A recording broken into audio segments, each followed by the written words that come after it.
Here we are at the last assignment. We've covered a lot of material in a short time, and I hope you're able to compare this final project with your digital name tag and appreciate how much you've learned in these past few weeks.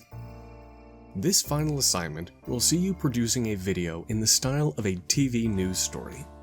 To help you capture that professional broadcast feel, a selection of scripts have been provided for you to choose from, along with a set of pre-made graphics that you'll be incorporating into your video. Here's an example of what your news story could look like. We go now to our special correspondent for the story.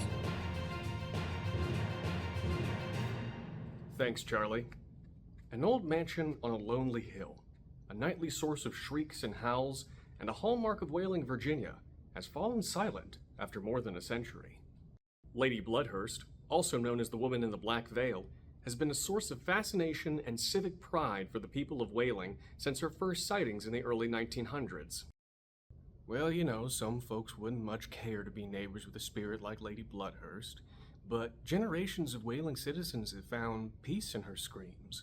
They were a sort of nightly reminder that no matter how tough things may seem, at least our souls aren't bound to an ugly old house. Mayor Phillips also confirmed the formation of a task force for the purpose of finding a new ghost or ghosts to occupy Bloodhurst Manor. Volunteers are being asked to stop by the task force's shady downtown office in the darkest hour of the night to see how they can help fill this tragic void. Reporting from Whaling, Virginia, this is Skip Hiflington, CVGS News. As for the assignment criteria, your news story should be 1 to 2 minutes long. It should include at least one clip of a reporter talking into camera, and at least one clip of a person being interviewed looking off camera. One or both should be shot against a green screen and have their backgrounds replaced with something suitable for the story being presented. Your video should use all 5 parts of the CVGS News graphics package. It should include custom, appropriately timed graphics with the following information: the reporter's name, a name for the story, headline and subtitle, the name of the person being interviewed, and additional headlines to scroll along the bottom of the frame within the news ticker graphic, which you'll see in the graphics package. Your video should include at least 2 pieces of B-roll media. B-roll refers to supplemental footage or images used to support the main footage, or the A-roll. Think about how a news story covering a tornado will cut to shots of downed trees or other damage. That's B-roll.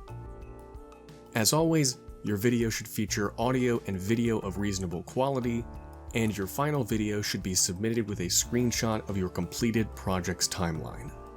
Be sure that your files are named correctly, and don't forget about the associated quiz, which is due at the same time.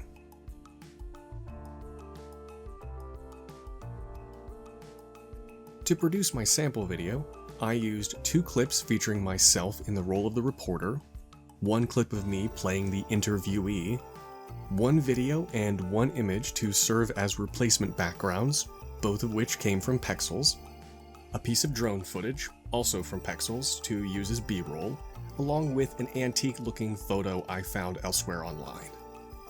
And naturally, I used the CVGS News graphics package. The news graphics, scripts, and some other materials can be found in the shared Google Drive folder. All told, it took me a little over 2.5 hours to produce my sample news story. Because scripts are provided, you don't need to worry about writing your own news story. It will be up to you, though, to write headlines to run along the bottom. You'll want to make sure that you have enough material to run the length of your video and maintain a reasonable pace. My video ran for just over a minute and was about 130 words long, which is just a tad slower than the average adult reading speed.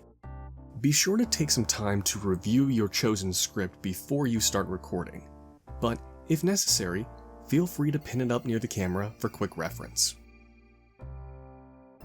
Remember that you're welcome to collaborate with other students to capture video for your project. For example, one student might play the reporter while another student runs the camera. Then they can switch, and the person who was on camera can now be the person being interviewed. Both students will need their own footage though, so they might just repeat the process, perhaps with a different script. There will be specific days announced ahead of time where we'll have the green screen set up, so you don't have to worry about doing that yourself. You can just focus on getting your footage those days. A couple of things to consider when using the green screen though. Don't wear green if you're appearing on camera. When you go to select that green during editing so Premiere can remove it, you don't want it taking part of your body with it. You'll also want to keep an eye on how the screen is lit.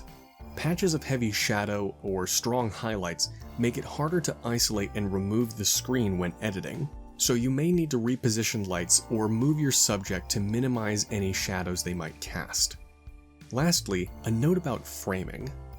You might not have paid attention to it before, but news stories like the one we're mimicking often see the reporter addressing the camera directly while the person or people they've interviewed stand at an angle looking to the side of the camera.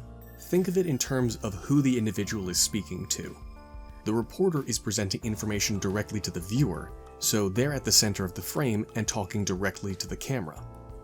When someone's being interviewed though, the reporter is often standing to the side of the camera, so that's where the interviewee looks. It's also generally more comfortable for an interviewee to address a person rather than staring directly into the camera. Framing the reporter then should be easy, since you've already done a few shots like this in previous assignments. As for the person being interviewed, remember the rule of third described in the camera settings and composition guide. You should aim to have their eyes at or just above the top horizontal while aligning them with either of the vertical lines. If you choose to frame them along the left vertical, they should be angled towards the right side of the frame and vice versa. You want there to be more space in front of their face than behind their head. You also don't want too extreme of an angle formed by the camera and the interviewee. You shouldn't just be capturing the side of their head, for instance. An angle of about 30 degrees should be good, but if that doesn't quite help, feel free to look up some references online and compare. Just search something like interview framing. It's not been mentioned in a while, but don't forget to include a buffer at the start and end of each take. The transitions built into some of the graphics won't work as well if you don't. Your final video will ultimately be shorter than the last two, but it's got a lot of parts that need to go in very specific places, so you best organize your news team and get started.